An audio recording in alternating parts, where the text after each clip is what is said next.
Hello everyone and welcome to Pabellón. I'm here today with Gabriel Barcia-Colombo. He's our first keynote speaker for Wednesday.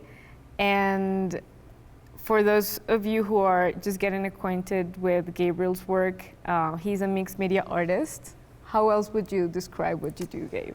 I make all sorts of things like video sculptures, immersive performances, vending machines that sell human DNA. So I'm kind of all over the map. So yeah, there's also a very interesting theme across all your body of work, which is memory or memorialization, the act of leaving one's digital imprint for the next generation as well. So how do you feel about those subjects? How do you approach those subjects with your projects? Yeah, I mean, I do all sorts of pieces about memory and the idea of capturing our memories, whether that's digital media or through our biomaterial. I made a project called the Hereafter Institute, which was a performance piece where you visited this fictional company that helped you deal with your digital afterlife. So in that case, like you were seeing these memorials that I made for actual people who had died, but they were art installations at the same time. So yeah, I'm really interested in how we collect memories digitally and then what that means for the future of our society. What are we going to do with all these memories once we get older or pass away? That's very interesting. Gabriel also has a second life as a co-director of the Institute of Telecommunications, ITP, at NYU. So how do you deal with this two different but complementary sides of your work? My second life. Or your first life. No, it's true.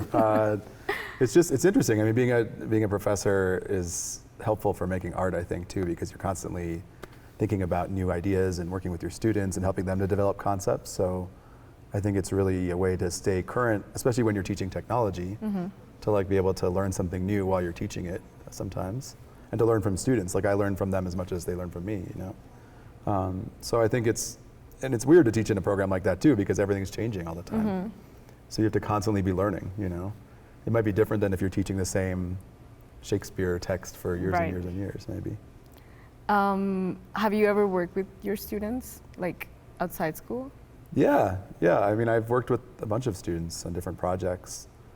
Trying to think, the Hereafter Institute I worked with a couple students on. And they were great. We all went to LA, and this was after they graduated, but we all worked on the project. And they were, designers on this piece too, so, yeah. That's great. Speaking about the event, how do you like Pabellón so far? It's great. It's actually bigger than I thought it was going to be. It seems really exciting. There's a lot of like interesting conversations. We got some good comments after the talk this morning, and I'm looking forward to seeing the other keynote speakers and some of the other installations that are here. So yeah, it's great. It's been wonderful. This is also your very first time in Colombia, so what did you have in mind before coming here, and how is the expectation versus the reality of being?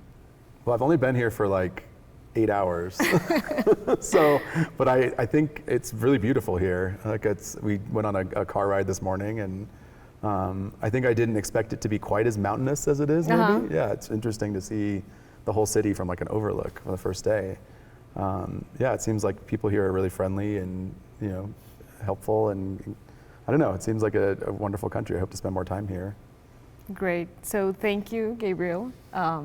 Looking forward to the rest of Pabellón, and thanks again for your presentation today. Yeah, thanks for having me.